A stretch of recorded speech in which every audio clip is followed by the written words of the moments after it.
Industrial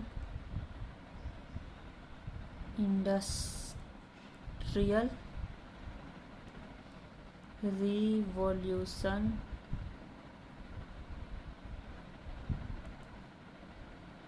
on इसका effect. Okay, तो हम बात करते हैं इंडस्ट्रियल रेवोल्यूशन क्या होते हैं। इंडस्ट्रियल रेवोल्यूशन के बारे में, इंडस्ट्रियल रेवोल्यूशन के बारे में बात करते हैं। Industrial revolution point 1, Industrial Revolution was the transition to new manufacturing processes from about 1760 to 1870. It brought some radical changes to the world. Radical का मतलब महत्वपूर्ण।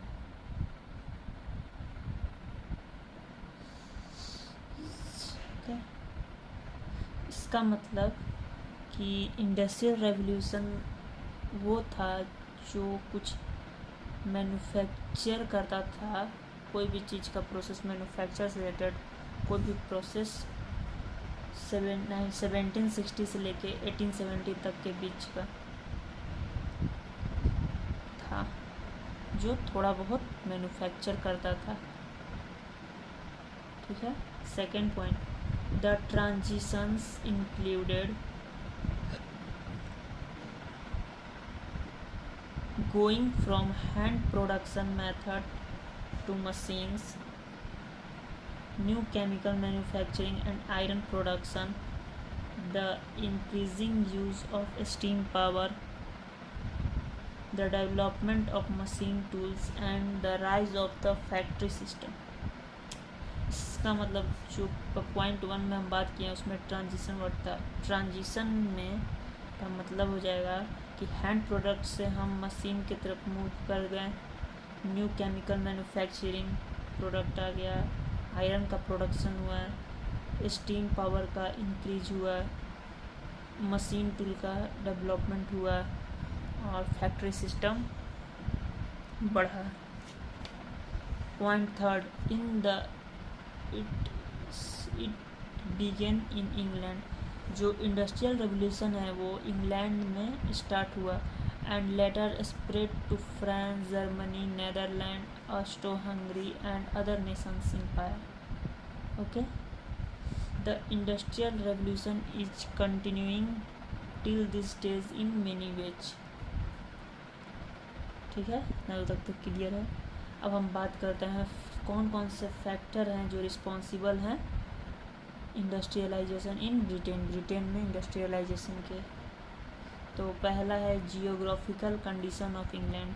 इसका मतलब कि जो इंग्लैंड है उसके चारों तरफ, इंग्लैंड जो है वो समुद्र के चारों तरफ से घिरा हुआ है। इससे उसे वो किसी और देश से रॉ मटेरियल ले जाने में या फिनिश्ड गुड्स ले जाने में या भेजने में दिक्कत नहीं होगी कि बीच में उसको किसी दूसरे कंट्री का सामना करना पड़े, बीच से ले जाए। वो किसी कोई कंट्री को डायरेक्ट भेज सकता है उससे वाटरवे के थ्रू,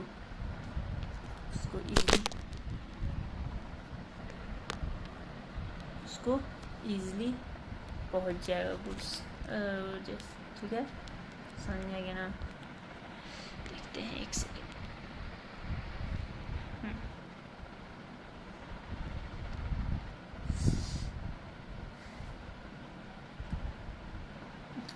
वो रॉ मटेरियल को इंपोर्ट करते हैं,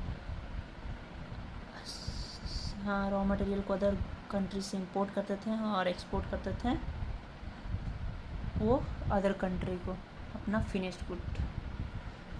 तो ये बहुत इम्पोर्टेंट रोल प्ले किया है रिवोल्यूशन में इंडस्ट्रियल रेवोल्यूशन में ब्रिटिश का। फिर सेकंड है एग्रीकल्चरल रिवोल्यूशन। 17th सेंचुरी में इंग्लैंड फार्मर के पास 17th सेंचुरी तक इंग्लैंड फार्मर पास बहुत सारे सरप्लस क्रियल्स CEREL या ग्रेन मतलब अनाज का हो गया था, जिससे वो फार्मर बहुत हो गया था with the help of various type of technique and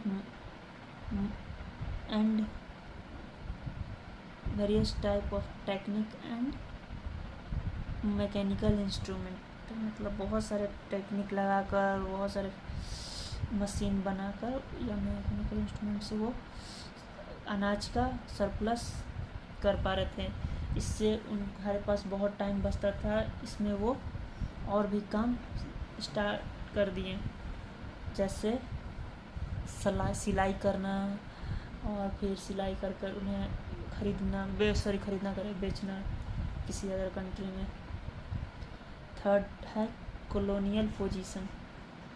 colonial position का मतलब detain purchase raw material from India and sell the media at higher cost. तो इसी पॉइंट है, आपको समझ में आ ही रहा होगा। इंटरप्राइजिंग स्पिरिट का मतलब वो चाहते थे ज़्यादा अर्न करना, ठीक है। वो उनका मोटिव था कि ज़्यादा अर्न करें, क्योंकि वो एक ब्रिटेन एक प्राइवेट सेक्टर है, तो इससे वो बहुत ज़्यादा अर्न करते थे।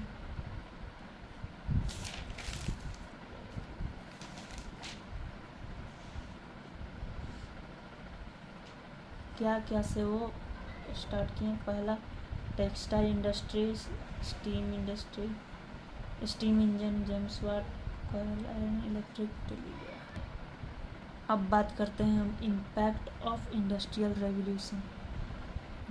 रेवोल्यूशन का इम्पैक्ट क्या क्या है।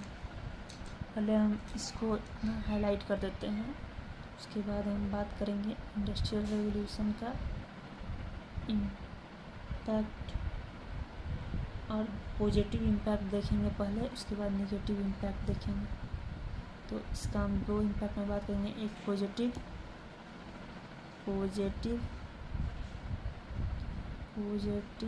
इम्पैक्ट और सेकंड है नेगेटिव इम्पैक्ट, ठीक है।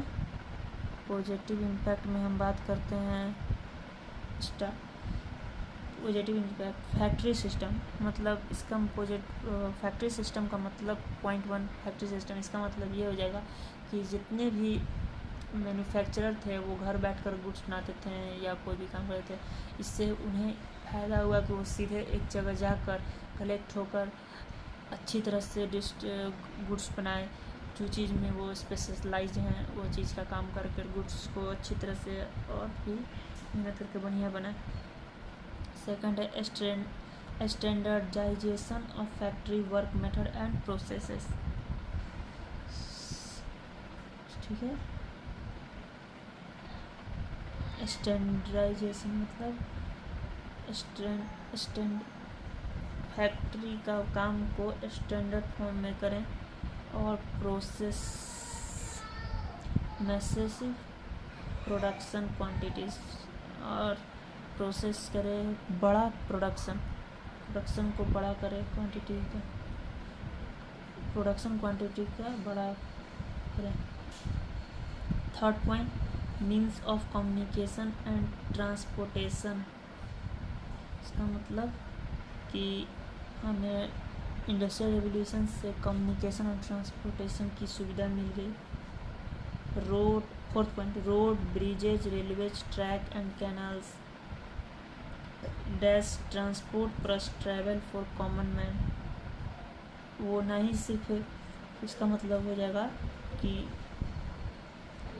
सिर्फ ये ट्रांसपोर्ट का सिस्टम जो था वो सिर्फ सामान ढोने ले जाने के लिए नहीं, सर्विस के लिए नहीं हुआ, वो पर्सन के लिए भी सही हुआ कि जैसे ट्रेन है तो ट्रेन माल ढोने के लिए बनने की, लेकिन उससे फिर आदमी भी एक वन प्लेस से अदर प्लेस जाने लगे। 5th point, urbanization, clean water, sewerage system, public transport. Urbanization मतलब बड़ी एरिया में वहाँ पे वाटर सही देने लगे हैं इंडस्ट्री के लिए। सीवरेज सिस्टम, नदी नाला का पानी सही से सब जाने लगा। पब्लिक ट्रांसपोर्ट की सुविधा मिलने लगी। 6th point, no more hunger and famine, surplus food could be transported easily. कोई भी आदमी भूख के मारे नहीं मर रहा था, उनके पास फूड कहीं भी पहुंच जा रहा था खाने के लिए। नेगेटिव इफेक्ट, इसका नेगेटिव इफेक्ट क्या पड़ा, नेगेटिव इफेक्ट के बारे में बात कर लेते हैं। नेगेटिव इफेक्ट, कैपिटलिज्म, इसका नेगेटिव मतलब कि ये फिलॉसफी है कि प्रॉफिट सिर्फ मैक्सिमाइज करना जानते हैं। Resources of production owned and control by few, और जो रिसोर्सेस है और प्रोडक्शन करते हैं वो सिर्फ किसी एक के पास बहुत कम पास रहते हैं, और वही उनके पास बहुत पैसे रहते हैं कम लोग के पास। 2nd point, exploitation of worker को एक्सप्लॉयट किया जाता है। Long working hours, no protective gear, harsh and unhygienic working and living condition often led to epidemic like cholera. इसका मतलब कि लंबे समय तक काम करा जाता है, कोई प्रोटेक्टिव गियर मतलब उनको नहीं दिया, दस्ताना जैसे हो गया वो सब, फिर डेंजरस जगह पे काम करते हैं, अनहाइजीन वर्क करते हैं, मतलब कैसा केमिकल है कुछ नहीं है वो देखते तो है नहीं किसी भी चीज़ से। And living condition often led to, और उनका रहने का साथ साथ उनको बीमारी का भी सामना करना पड़ता है, जैसे कोलेरिया था, इससे हज़ारों मर जाते हैं। 3rd point, traditional waves and worker were wipe, traditional waves and worker were wipe out by machine.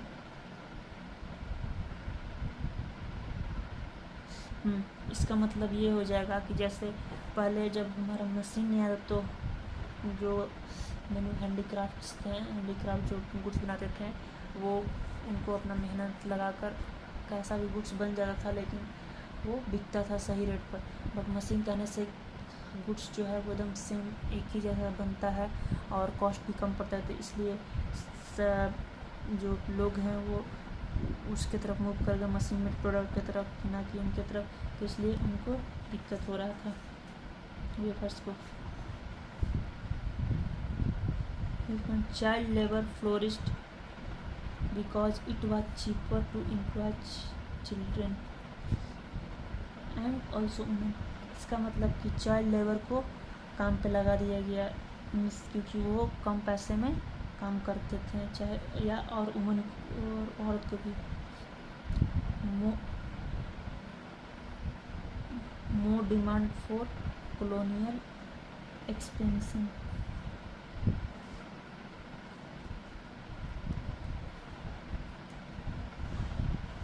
इसका मतलब कि हर देश से जाकर उनके देश का रॉ मटेरियल लेके आते थे और अपने देश में बनाकर फिनिश्ड गुड उनको एक्सपोर्ट करते थे। Deindustrialization of colonies like India. इसका मतलब कि उनका इंडस्ट्रियलाइजेशन को बर्बाद कर दिए इंडिया का। जैसे वो कपड़ा बनाते थे तो उन्होंने उनका कपास सारा खरीद लेकर मशीन से बनाकर सही कर दिया, और कपास से इंडिया में कपास की बहुत खेती होती थी, तो ब्रिटिशर ने कपास ले जाकर इंडिया से कम रेट पर वहाँ पर और कपड़ा बनाकर इंडिया में वही महंगा रेट पर बेचने लगे। और गुड्स सही है।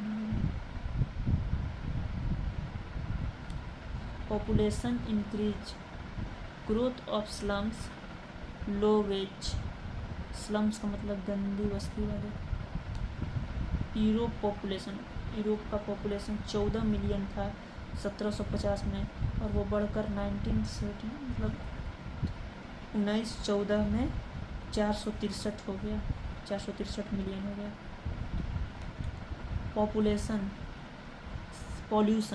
पॉल्यूशन जो था वो हेल्थ एंड एनवायरनमेंट कंसर्न था। Dominance of European nation over world affair in 18th and 19th century. European nation को वर्ल्ड अफेयर हो गया 19th सेंचुरी तक, वो पूरे वर्ल्ड पे राज कर रहे थे। अब बात करते हैं हम phase of industrial revolution. The phases of industrial revolution, ये है जो the phases of industrial revolution. ये हमेशा ही पॉइंट है बट ये इम्पोर्टेंट है, देख लेते हैं। फर्स्ट फेज में हम बात किए थे 1760 से लेकर 1850 तक, mechanization of textile industry, mining and metallurgy, steam engine and its application in stage transport. Second phase में हम बात किए थे 19th सेंचुरी तक था, वो था scientific inventions, tech centre stage in steel chemical, growth of mass production, assemble line. USA and Germany led this phase. ये USA और जर्मनी के थ्रू हुआ था। अब बात करते हैं third phase, late 20th century ongoing अभी चल रहा है जो, इसमें हम communication technology, internet, energy, robotic, automation of manufacturing, digitization of manufacturing जैसे 3D प्रिंटिंग। ओके, बात किए तो हमारा यहाँ तक कंप्लीट हो गया इंडस्ट्रियलाइजेशन एंड इफेक्ट्स तक। अब इंडस्ट्रियलाइजेशन एंड इंडिया की बात कर लेंगे इसके बाद टॉपिक में, यहाँ तक तो कंप्लीट है।